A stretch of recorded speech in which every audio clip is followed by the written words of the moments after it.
Welcome to the Mindset RX podcast. My name is Tom Foxley and I help functional athletes gain a champ's mindset. Actually, the whole of Mindset RX helps athletes gain a champ's mindset. At the moment, whilst you're listening to this, I'm away for a week. I've been doing these podcasts for a while now, so along with my girlfriend and I, we've decided to take some time off. So I'm bringing you 4 individual interviews that I've done in the past with kind of some big names or some names that I think will really help you. So the first of these is with the one and only Chris Spealler. I don't feel like I really need to give you much of an intro, but he's a CrossFit Games legend, and I'm sure you'll enjoy the show as much as I did recording it. So here is Mr. Chris Spealler and myself having a conversation about everything CrossFit Games, and also like to kind of put it in time for you, or put a time frame on it. It was just after or just midway through the 2017 CrossFit Open, so I think it's about then. It's either during or after, but anyway, enjoy the show. Chris, welcome to the show, man. I massively appreciate you coming on, and it's a real pleasure to have you on. Thanks, man. I want to start out with about 17.1. You also posted a fairly good score, but from a mindset side of things, how did you go about breaking down something with so many reps? I just thought of it as 5 sets. So because it was 10, 20, 30, 40, 50. The second you start thinking it's 150 snatches and whatever 75 burpee box jump overs, you're kind of hosed from the start if you start thinking like that. So I just thought of it as 5 sets. So I did my set of 10 and I was like, okay, cool. Set 1 is done. Did my 15. I go back to the dumbbell snatch. Okay, set 2 is done. So I thought of it like that. I kind of buckled. I thought back and I was like, man, I buckled on the round of 50 and I broke that up twice because I could tell I was having like some self-doubt. And I finished the 40. I did the 40 in a row. And I remember thinking like, wow, that hurt. You know, that's starting to hurt. I did my 15 box jump overs and I had this like moment in the back of my head where I thought like, man, I don't know if I can do those 50 in a row. And instead of, I kind of played it a little conservative and I thought, okay, like I got my hands in the chalk bucket and started moving through and my back started to light up a little bit. And I broke that setup twice with maybe about a 10-second break. But looking back, I think I could have just like augured in and really gone to a real dark place. But largely, I think it's just focusing on compartmentalizing the workouts and saying, okay, you know, I'm just in 10 snatches and I'm just on this one burpee box jump over and now this one and this one. So setting micro goals can be really helpful. Okay. Do you have any phrases or anything that you say to yourself or that you come back to, or is it even any like visions or thoughts? Like I find some people have a bit of both. Yeah, so one of the things we talked about in the competitors course when I used to teach those with Matt and Eric is just this concept of what we call mantras. And it sounds a little bit cheesy, but it's essentially that, where it's a chance for us to kind of ground ourselves. So usually I'd say it's in there. And by that, I just mean like my fitness level is there, or my ability's there. Sometimes I'll say we've got this because I don't feel like I'm alone in that sense then. So those are the 2 things that I'll often kind of fall back on. And sometimes I'll just remind myself, man, like I love this. I do this because I love it. And those are the 3 things that when I feel some negative self-talk come in, I start to fall back on a frequent basis. What does that negative self-talk sound like, if you don't mind me asking?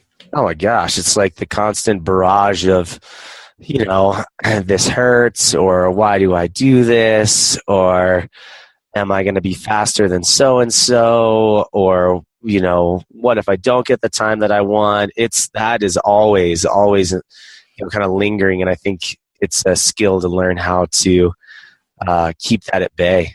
Yeah, definitely. I think that there's a lot of people out there listening to this who will think, oh, like Chris doesn't get this kind of stuff. Like, but it's there more than ever. But as you've said, it's a skill that you've learned to develop, and it is something that you do develop and that you can build on. Is there anything that you think has helped you? Because you're always kind of you're always portrayed as the tenacious guy, the underdog. Yeah. Is there anything that's kind of helped you, or do you reckon there's anything that's kind of been particularly foundational for you?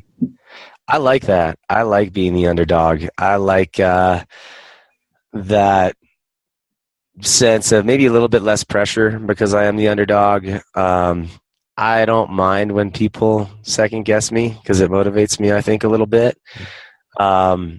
So I like playing that role a little bit, and I kind of always have, just kind of the nature, I guess, of my size with sports and stuff like that. I've always played that role. So I've gotten comfortable with it, and I view it as more of a positive thing than anything right now. And that's helped me along the road of, CrossFit. And I started learning that long before that in wrestling. Okay, when did that start? Like, because obviously you got the wrestling as a kid must be pretty hardcore, actually. Where do you reckon that tenacity came from? There is like a defining moment when I was a sophomore in high school, maybe a junior. But I remember I watched a video. My coach in high school, he was kind of like this rough and tumble guy, and not a great technician, but just like beat the crap out of us, worked us to the bone. So it was a lot of like hard work. And he showed us a video of the University of Iowa, and Iowa is kind of notorious for being a really big wrestling university and having some of the toughest guys, and not necessarily technically the best in the nation. They are amazing, but more like their work ethic. So they'll outwork you, they'll outcondition you.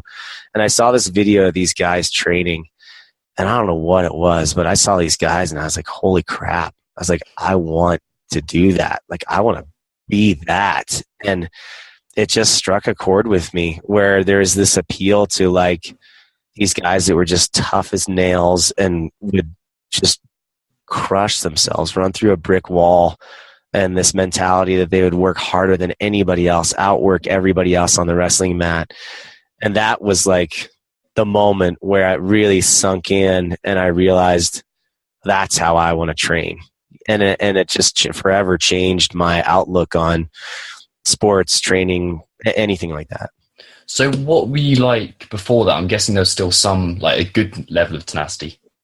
Yeah, I think it was always generally there, but I think I was a little bit more timid. I was kind of timid as a kid. I wasn't, because I was a little bit smaller. I mean, I was tiny. When I was in middle school, I think I was 65 or 70 pounds, and in 7th and 8th grade, I think 8th grade I was 70 or 75 pounds. My 9th grade year in high school, I couldn't even wrestle the first half of the year because I didn't weigh as much or weigh enough to wrestle. So I think I was a little bit more timid as a kid, and kind of, that I wasn't as comfortable as that underdog role. I didn't like it then, and there was more self-doubt then.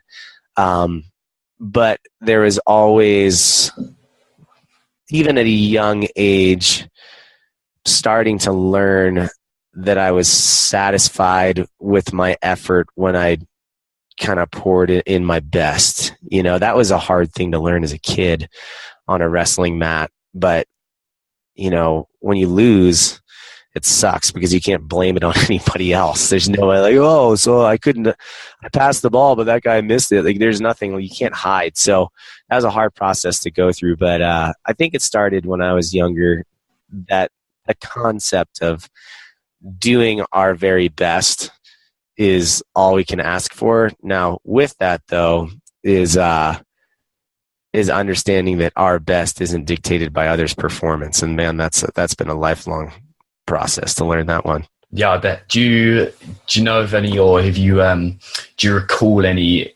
examples of that when that's been kind of thrown in your face almost? It's funny. When I was in college, I went through some really interesting stuff. So the way that wrestling kind of works is, not everywhere, but generally what they do when you're in college is you have usually 3 or 4 guys deep in each weight class. And then they have what's called wrestle-offs, so that you earn a spot to wrestle varsity. And when you earn that spot, generally it's your spot, and then someone can challenge that. And if they beat you, it's their spot. So there's always this kind of like tension with other guys in your weight class because they can challenge you for your spot. So I earned the spot, and I went out as a redshirt freshman, which should be my second year. And I'd earned that spot, and I had to wrestle. My first college match was against a kid that was an All-American, and then the next kid was like ranked in the nation. They were tough dudes, and I got beat like pretty badly. But Um, my coach, after 2 matches, basically pulled me off the front line and put a kid in there that was already on a full ride. I wasn't on a full ride at all at the time, just kind of like partial scholarship, and I had beaten this kid for the spot. And they pulled me out, and for the rest of the year, I had to train, I had to cut weight and travel with the team, and I would weigh in, and they would wait to tell me when I was going to wrestle, and they usually wouldn't tell me until right before the match, and they would always choose this other kid. So for that entire year, I basically had to train as if I was going to wrestle varsity, and I had to suck weight just like everybody else, and I never wrestled varsity. And that was a real defining year on that tenacity piece, as well as learning that other people's actions don't control my ability and my performance. And that was a really tough lesson, man. That was really tough. But through college, I really learned that it doesn't matter what anybody else does. It doesn't affect my performance. That's awesome. That's a great little story there. That really kind of hits the nail on the head. So you went to, did I get it right that you're a bit of a ski bum before you went to open the box? Yeah. Okay. For sure. Yeah. How long's that last? Oh my gosh, probably 5 years. Yeah. Great 5 years though. It was hard though, man. I was like all worried what I was going to do with my life, but looking back, it was pretty killer. I mean, I was basically spent, from the time I graduated college, I moved out to Park City, Utah, and I was a total ski bum. I was making $9 an hour, working 4 days a week, and doing, some personal training on the side. I think my first year, like where I was actually on my own, I think I made it was like 12 or 13 grand that year. Sweet. Barely living, But you got powder days, so as well. Oh, totally. I skied like 100 days a year. I'd ride my bike every day and just worked in the shop. I did that for, probably 4 or 5 years. Nice. How does that outside kind of aspect of training affect especially when you're competing, actually, how did that kind of sit with the rest of your training? Competing with training, like with the so like finding a balance between enjoyment and outside stuff outside of CrossFit. Man. Went away. There wasn't a balance. It kind of started where, as the ski bum thing, I was really trying to figure out what I wanted to do with my life. I stumbled into this CrossFit thing, and through these conversations with some friends, I ended up starting an affiliate. And shortly after that, there's this thing called the CrossFit Games. I try it. I'm pretty good at it. I like it. I start to do it more. And then just my personality, I'm just kind of an all or nothing guy. So I end up being really driven and, hey, oh, wow, maybe I could win this. I get third. And then it just snowballed from there. So there wasn't balance. There were plenty of years where I went skiing maybe 3-4 times in the entire year, which is vastly different than 100. There wasn't balance, man. What I was doing was training to win the CrossFit Games. So feel free to pass on this, but was it worth it? Yeah, for sure. There wasn't, I don't have any regrets on what I did, at all. And I will say though that there's sacrifice, right? There's a tremendous sacrifice that I think most people underestimate. And most people don't realize before they try to go down that road. And it's not just sacrifice that I had to make, but depending on the role that you guys are in or your lifestyle, it's sacrifice that people around you have to make. So if you have a wife or a husband, or you have kids or a business or whatever, all that stuff is going to take a back seat to you training. And that's just the reality of it. So I don't regret it at all. But it definitely had an effect on my lifestyle without a doubt. In your first games, did you have when was the moment that you decided, actually, CrossFit, this is where I'm going, I'm taking this seriously now? Oh man, probably my level 1. I took my level 1, and I had kind of gotten in the CrossFit thing just following.com, and it at my level 1 is kind of when the light bulb really went off, and I thought, man, how cool would it be to teach seminars for these guys? And it all just made so much sense when I heard it presented the way that it was. And yeah, man, that's when I knew that CrossFit was kind of the avenue that I wanted to take professionally. And then the competition stuff, I just evolved with it. I just was there early enough that I evolved with the community as it grew. And it was just like a natural piece for me. Okay. Was there ever like a vision of success in as much as you knew exactly what you're working for? Or was it I think I know what you're going to say, or was it a kind of, I'll just see what happens? I knew what I wanted. I definitely knew that I wanted to win the CrossFit Games, and I trained for that. I also knew that in 2014, I wasn't going to win the CrossFit Games. I knew that I wasn't that kind of athlete. The sport had evolved enough that when you're walking out on the floor at 36 years old, 5'5" with your shoes on and 142, it's not a recipe for winning the CrossFit Games. So I knew that my goals changed, but I definitely had things driving me. There were reasons why I was doing what I was doing, and it wasn't just like to see how it would go. I was pretty clear on what I wanted. And that was 100% to win the games, or was there other stuff in there as well? Earlier, it was to win the games. I would say 2007, 8, 9, and 10, I wanted to win the games. 2011, same thing. I was like, I really want to win. 2012 is when I started to realize, whoa, like this is changing. Weights are significantly heavier. And for me to win, programming is going to have to be slanted a little bit in my direction. Things are going to have to really fall into place regardless of like how amazing I perform. There's just, I don't care what anybody says now, there's a body type that CrossFit favors. It just is. If you are, 5'8" and 195 pounds, man, you're cooking with grease, because you have a shorter range of motion, you have the muscle mass to move weight. It's just, you see it happen, it's just where it is. So as that happened, my goals kind of evolved with it. And a lot of times that was to get in the top 15 at the CrossFit Games. And then even that changed in the last year. I still wanted top 15 at the games, but as the weekend went on and I realized that, it kind of slipped away. I was like, hey, I want to make sure that I make that final cut, and I'm there on the floor for the last workouts. When you're walking out into like wherever you're competing, what's going through your mind as you're A, warming up, and then B, actually when you're walking out to start? It's funny. I used to struggle with that when I was wrestling, trying to kind of battle those nerves a little bit. I still did get nervous for sure with CrossFit, but like it's time. That's time. That's what you've worked so hard for. And for me, it wasn't just like the hours that I put in the gym, but it was all the time I spent wrestling and training for wrestling. And so it was like, now it's time to put it to use, so I always felt really focused.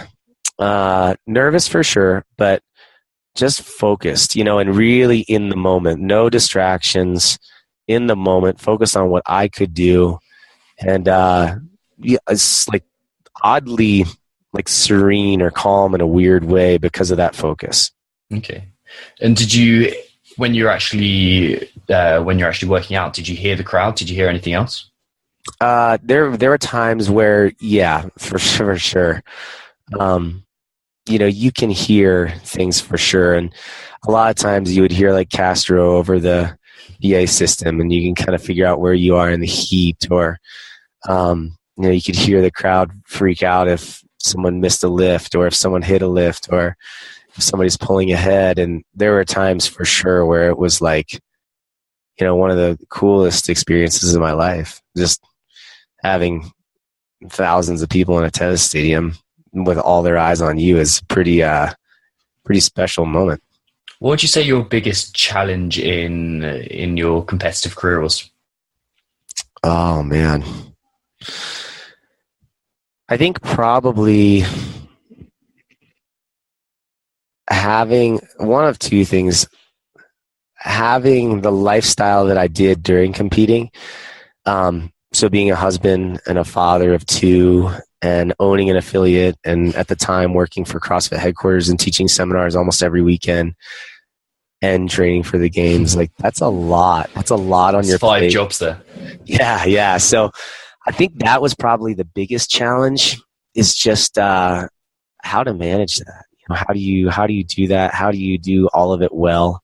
Because I don't think you really can do all of it well. I think you can do most of it good, but not all of it super amazing. And then the other thing is just like the way the sport evolved, just keeping up with the loading. I mean, having to move those weights the way that other guys did, and it's not like a woe is me thing. It's just the reality of the situation, weighing 145 pounds and having to do squat cleans at 225 or deadlifts at 405 or whatever. It's just a different monster than someone that's doing it at 200 pounds. So that was always a really, really focused part of my training, and a big challenge to be able to keep up with that. Was there anything in either wrestling or CrossFit that you thought was like a massive mistake, or that you thought was going to hinge you massively, but actually kind of turned out quite positively? Because like I find that with a few athletes, especially athletes, actually, there's something that they think was a disaster that's actually made them who they are. Yeah, I don't think so. No, like nothing that I did. The bit that I told you about with the wrestling that year, where I basically kind of rode the pine there, and undeservedly, because I ended up wrestling off with that kid another 2 times, and I beat him 2 more times, and I still didn't get a chance to wrestle. That, holy crap, like emotionally and physically, that year was incredibly draining. But that year also really helped shape me into the person and the athlete that I am now. And that during that, oh my gosh, that year was one of the toughest years that I've ever faced, but it also made me who I am now. So days when you feel like, sorry, this is a complete left turn as well. It's kind of how I interview. Days when you feel like you don't want to train, days when you feel like I just want some time off or to go skiing or whatever. What was the thing that got you back in the gym? Or were there times when you just thought, you know what, fuck it, I'm going to do what I want to do? Yeah, when I was training, it just wasn't an option. It's like, that's just not even an option. So do you feel like some days you're just not up to snuff, or you just can't do it all? Yeah, for sure. But the reality is, like, you can't afford that. You can't afford to, feel like that and then succumb to those feelings on a frequent basis. You might have to adjust your training, and you might have to make things a little bit different. But to be the best in the world, like, you can't not train when you have a bad day. It just doesn't exist. So when people are like, oh, somebody, I was talking to my buddy Doug, and he works with a bunch of high school kids, and some of the kids he has, they have these big goals of, playing Division I sports, and he's like, okay, so this is what it's going to take. But they're like, yeah, well, I couldn't make it on Saturday because I was kind of like, so it's like, what are you talking about? Like, that's not even an option if you want to do that. So I think understanding why I was doing it made it a real good reason to go in the gym even when it was not fun, because there are a lot of days where it's not fun. So was your self-talk something along the lines of, and sorry if this is a leading question, but was it something along the lines of, I know what I'm trying to get out of this, I know where I want to be, and related to your why? I think it was that I knew where I wanted to be, and I also think one of the other things that people have to realize is, like, you have to earn it. No one's going to give it to you. You have to earn it. And that always kind of sat with me. Especially after like 2009 CrossFit Games, it's like, no, nobody's giving you anything. Like, you have to earn this. And if you want to earn it and walk away knowing you did everything you could, then just because you don't feel good today doesn't mean you get to go skiing, because guess what? Chances are you might not feel good later on in the week too. You do a lot of ski days. So I might have just heard this from somewhere else, and it might be completely wrong, but I think I've heard that you've got quite a strong faith. Yeah, okay, for sure. How does that affect training, and do you think it's helped you?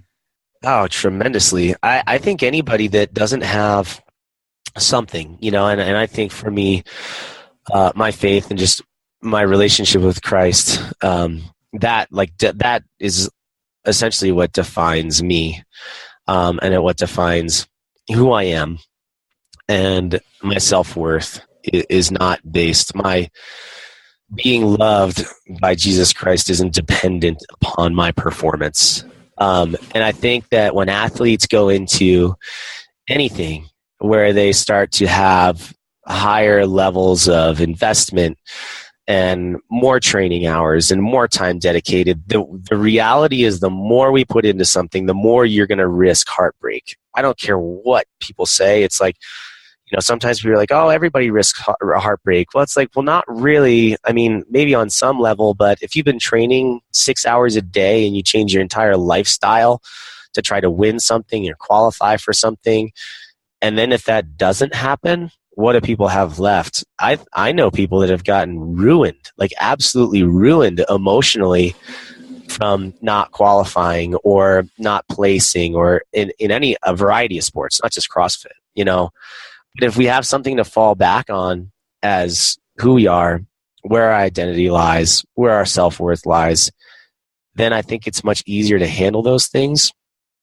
when they do come along, because it's going to come for everybody. I don't care who you are. Even if you're the best in the world, guess what? Someone's going to forget your name. Like they do. And if you don't have something to be grounded in, I think it leads to anxiety, and it leads to people feeling undue pressure, where for me, when I went out on the floor, it's not easy to think this way. And I didn't always think this way, but even if it doesn't pan out the way that I want it to, it doesn't define my self-worth. And that makes for more of a calm competitor.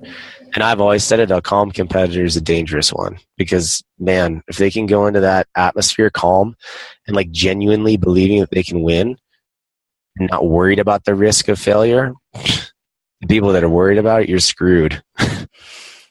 That's exactly it. That's exactly right. The calmness, I think, is probably one of the most underestimated things out there. I was speaking to James Fitzgerald on one of these podcasts, and he was talking about the deadlift and talking about having the music so loud, and like some people just want to rip it off the floor, but like he was saying, why would you want to have like something distracting you from such a contraction, and you'd want to be entirely present? Are there any other ways that you, sorry, I was going somewhere with that. Are there any other ways that you go about cultivating presence or calmness or anything like that? I think it's going back to that, like your why. Why am I doing this, and what am I really like? What am I really worried about? What am I really afraid of?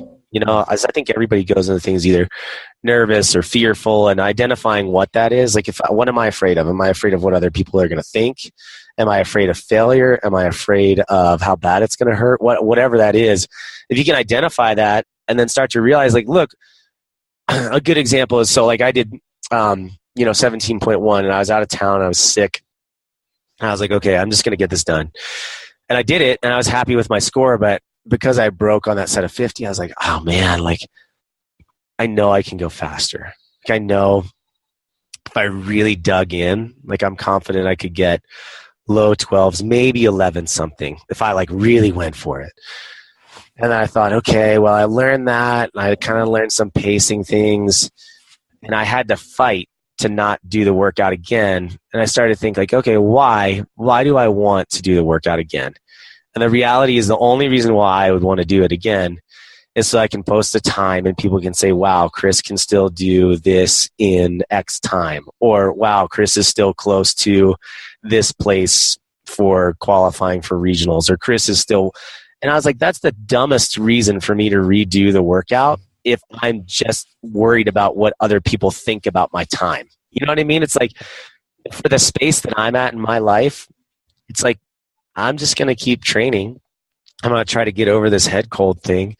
And then when the open workout comes up on Thursday, I'll check it out and then just throw down on Friday. Like, so identifying why, I think, is a really important way for us to start to see, okay, how do we stay calm? How do we stay engaged? How do we stay present and in the moment? And then with that, setting those micro goals, like we talked about earlier, just like, okay, I'm going to break it into 5 sets. Or when we do the burpee, it's like hands down, feet back, step to the box, jump, turn around, hands down, feet back. Those little things really help, I think, people stay in the moment. So you're thinking about the individual aspects of each movement as well, especially in the burpee. Yeah. It can be, yeah. Or as like you break something, it could be like take 3 steps back. Okay, now take 3 steps forward. All right, now put your hands on the bar. And then all of a sudden you're moving again. It's, okay, cool, I'm moving again. So it's taking small things, little things, instead of taking a knee, stand up. Stand tall, be hungry for the barbell, walk to the barbell. So then you're constantly feeding yourself with positivity instead of like, oh my gosh, I'm just waiting and I'm stuck and now I can't pick up the bar. It's like, no, take 3 steps back. Okay, cool. Now take a couple of breaths. Okay, cool. Now walk to the bar. Good. I did that. Put your hands on the bar. Okay, I did that. So now it's a positive flow instead of viewed as, well, now I'm burning daylight. Okay, nice. So I think what you've kind of said there is your remaining present in the moment, because a lot of people, I think, they tell themselves or they've heard they need to switch off and go somewhere else, but you're doing the opposite of that, really. You're focusing exactly on the task there, whether it's a tiny goal or a massive goal. You're focusing on like, this is why I'm here and this is who I am, and you're feeling alive. Yeah, for sure. And like we can go other places, so to speak, like you can let your mind kind of escape in a way, but I think a lot of that is like the reason why that should happen is if we're trying to stay present, right? Because what happens is if we're not present and in the moment, I think we get ahead of ourselves, and we've all experienced this. Let's just stick with 17.1. If you're doing the burpee box jumps, and this is what happened to me, if you're doing the burpee box jumps on your set of, after your set of 30 snatches and you're doing your burpee box jumps, and in the back of your head, all you're thinking about is, holy crap, I have 90 more of these to do. I have 90 more. Now your burpee box jump, before you know it's slower because you're focused on something else. You're like, well, 90, I don't know if I can do 90, because 90 is like, that's 90 reps. What am I going to do instead? If you're like, no, I'm doing my burpee box jumps and this is how I feel. I feel good. I feel strong, and you can kind of gauge your pace. And little things, like I didn't count 1, 2, 3, 4. I counted 1, 1, 2, 2, 3, 3, because now I only have to do 5, 10, 15, 20, and 25. So it's like those little things matter, and people don't take the time. I don't think they take the time to look at that and maybe figure out just what works for them, because it's different for everybody. Mm-hmm.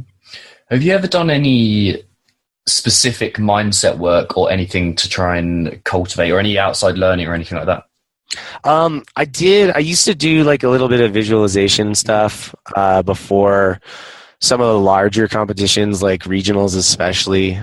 Since we knew the workouts, I'd try to do some visualization, like when I woke up in the morning, just laying in bed, visualize like a successful event.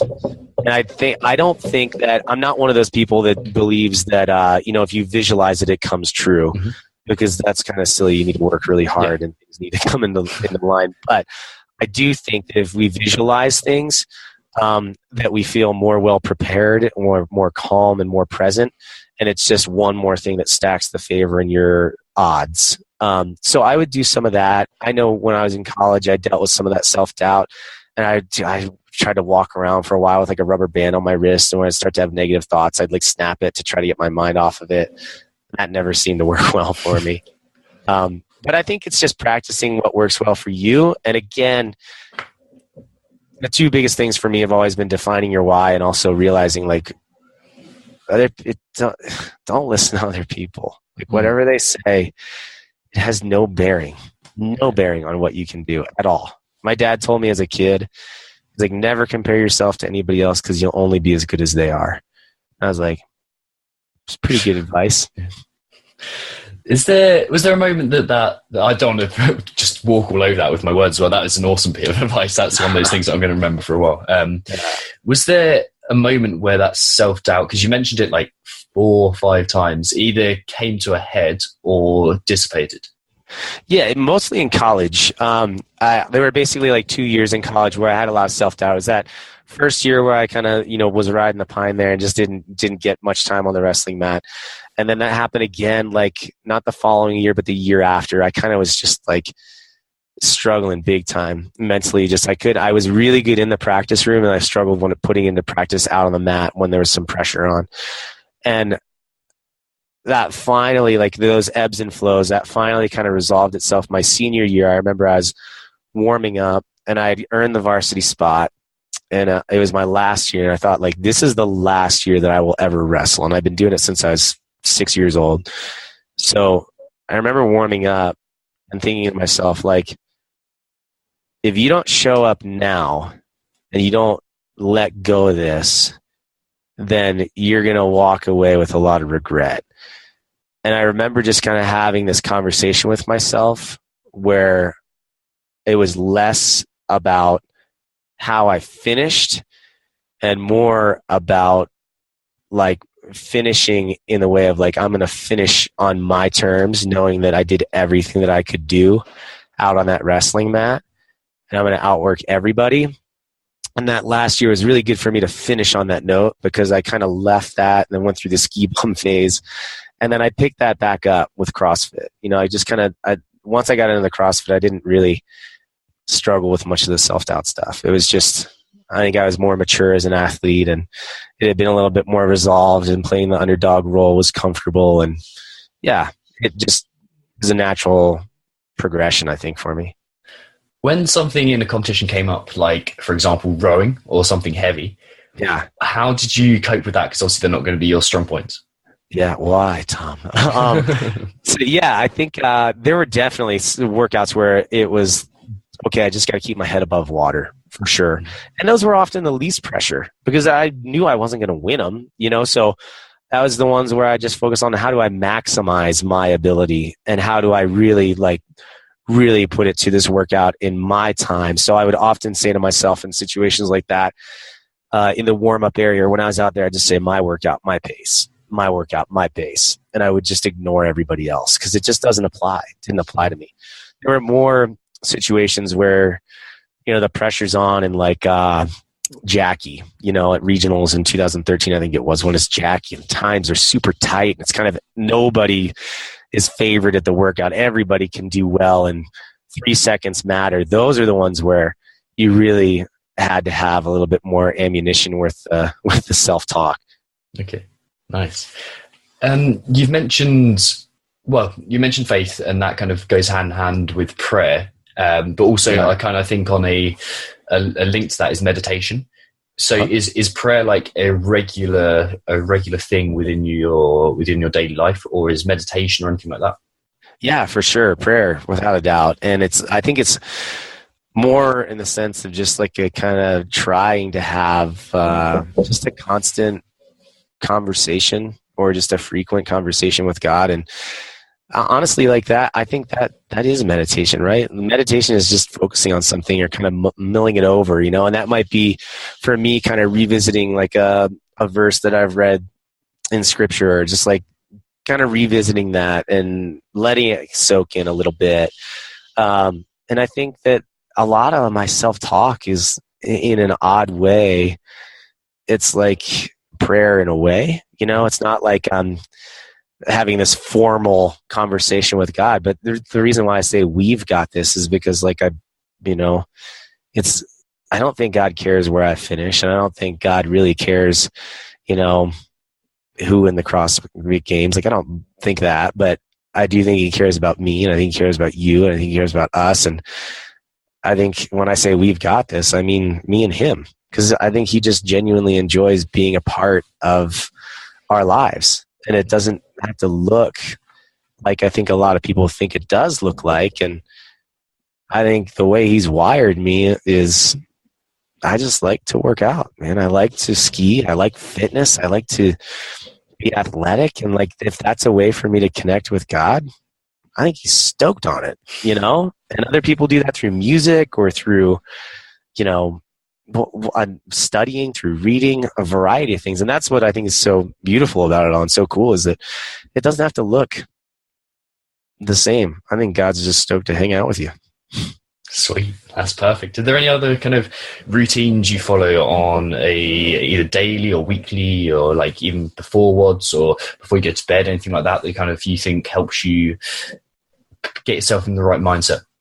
I think, you know, for me, it's always ebbs and flows. You know, I'm better about it sometimes, and it looks different, but just that for me, it's just finding ways to connect with God. And sometimes that's working out, and sometimes that's reading the Bible, and sometimes that's praying. Sometimes that's listening to a podcast in my truck, or, so those are all ways. For me, it's just how do I stay connected to Him? And if I can stay connected to Him, all the other stuff will kind of stack up. Being a dad, being a husband, going into the Open this year with a different mentality.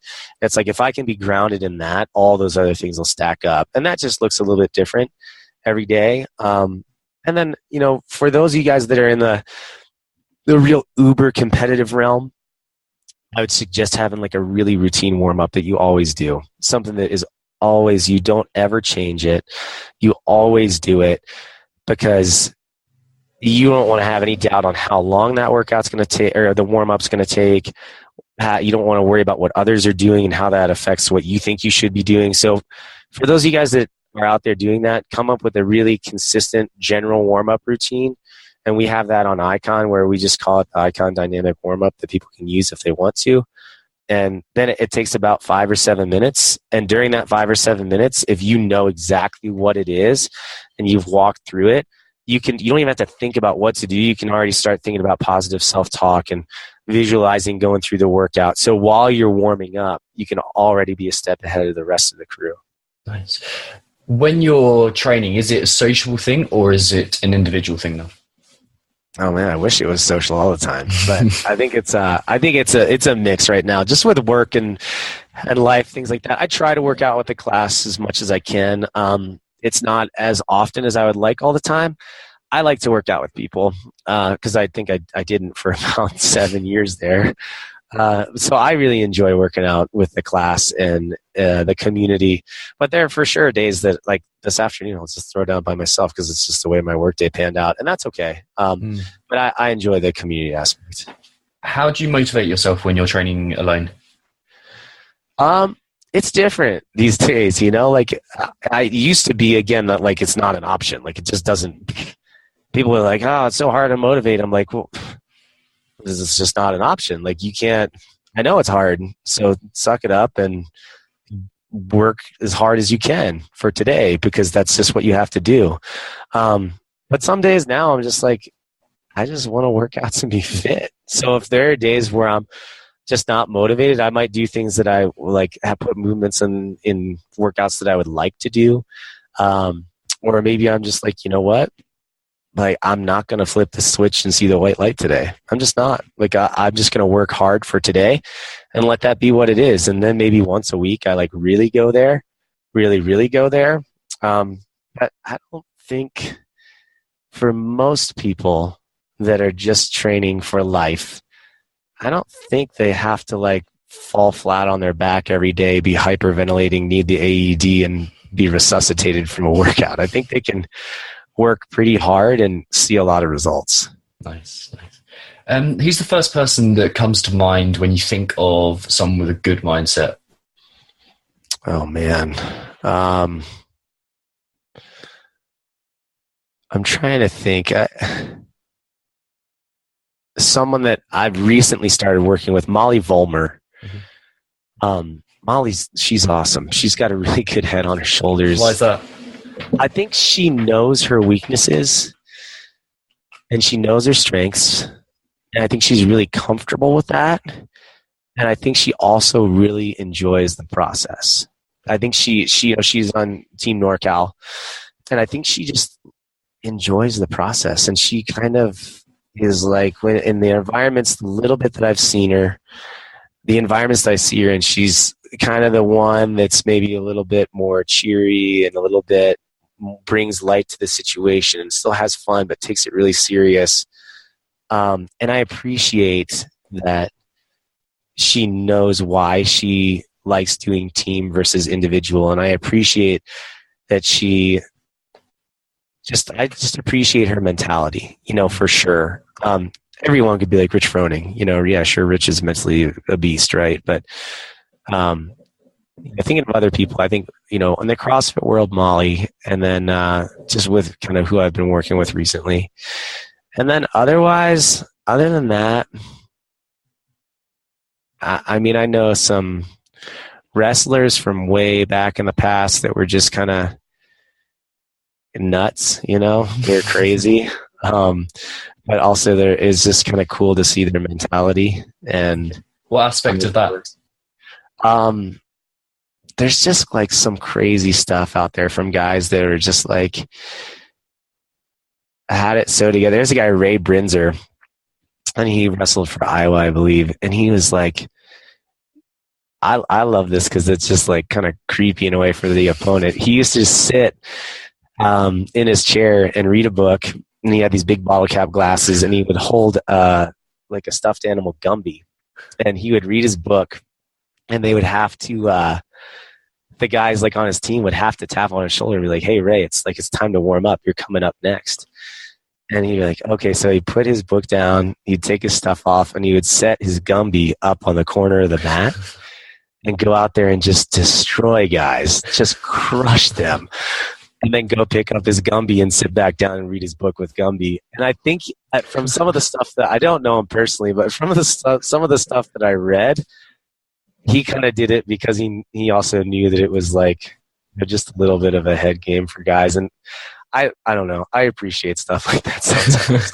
Sounds like Schwarzenegger's mental games before bodybuilding comes. It's awesome. Exactly, man. Like when it's cocky, I can't stand it. So I like in that pumping iron, I felt so bad for Lou Ferrigno. I could tell he's just destroyed. He's defeated before he even goes out there. It's awesome. But it's like Josh Bridges. That's how Josh is in the back. It's like you have to accept that. You have to accept that Josh is probably gonna bust your balls a little bit in the back, and if you can't handle it, then you might not be ready. Do you remember any times you did that? Oh my gosh, Josh was always being a goof in the back. He had kind of his crew that he would hang out with a little bit, like he and Froning and Bailey, and but you could never count yourself out from being a victim of Bridges' comments. So you either had to roll with it and kind of have fun with it, which most people do, or people got shaken up by it, which is, I think, kind of funny. That's awesome. What do you think makes a great mindset? What I think makes a great mindset, I think just going back to defining why. That looks different for everybody. And mindset, I think people they always use that with like elite competitors. But mindset is like the mom and dad that have accepted that, I'm not trying to go to regionals, or I'm not trying to go to the CrossFit Games. So I'm just going to work out an hour a day, and I'm going to be content with that. Because guess what? It's probably harder for people that have maybe been in my shoes or other athletes' shoes, like Chan and Kalipa, and all these guys that were kind of in this transition phase.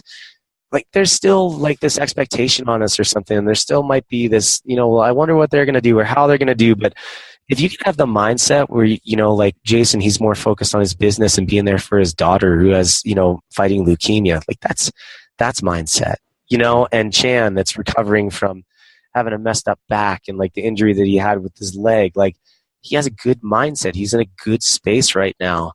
And me going through that process, like that can be mindset. It doesn't have to be, how do I be the best in the world? We all need to have and identify of why am I doing this? And that if you don't revisit that on at least a relatively frequent basis, I think people are going to fall down the rabbit hole of training for the wrong reasons. And that's poor mindset. Nice. That's an awesome place to end. Where can people find out a bit more about yourself and Icon and all that kind of stuff? Just my social media stuff, Spealler. That's just kind of me and my life. Icon Athlete. That's also Instagram, and then our Facebook page, and then iconathlete.com. We're very much along those lines, guys. It's just we want to be there for you regardless of where you are on your fitness journey. If you want to go to the CrossFit Games, awesome. We have resources to get you there. If you're just the mom or dad that's looking for some guidance, or the athlete outside that uses CrossFit as a means to an end, awesome. We have resources for you. So, all sorts of stuff on there, videos. We have other podcasts. We have, we talk about topics with mentality, workout efficiency stuff, movement tips. We have an optional nutrition section. We have a little prehab rehab section. So there's all sorts of ammo for people to get in there. And we just try to stay super active. We're really community oriented instead of just performance oriented. Sweet. Well, I'll definitely be checking you out more because I really enjoy what you're doing. It's really good to see someone who is not only pushing the like performance side of things, but the whole performance for everyone. I think is a better way of saying it. So thank you so much for coming on the show, and you've kind of really touched on a lot of topics that I think are going to be really powerful for people. So thank you. Thanks, Tom. My pleasure, man. Thank you for listening to another episode of the Mindset RX podcast. Very soon, I'll be back with both solo episodes and new interviews. But if you enjoyed the show, please do me a favor and do the whole of the functional fitness community a favor and head over to iTunes or wherever you listen to this podcast and leave a 5-star review and some nice words too. You can find out more information about Mindset RX, our coaching and the programs that we offer, as well as some more information about mindset in general at mindsetrx.com. So mindset Romeo X-ray Delta.com, or alternatively, and probably preferably for you guys, you can head to Facebook and search for Mindset for Functional Athletes, and in there you'll find a free group, or by doing so you'll find a free group where you can keep up to date with all the best mindset advice for functional athletes. So I'll speak to you very soon.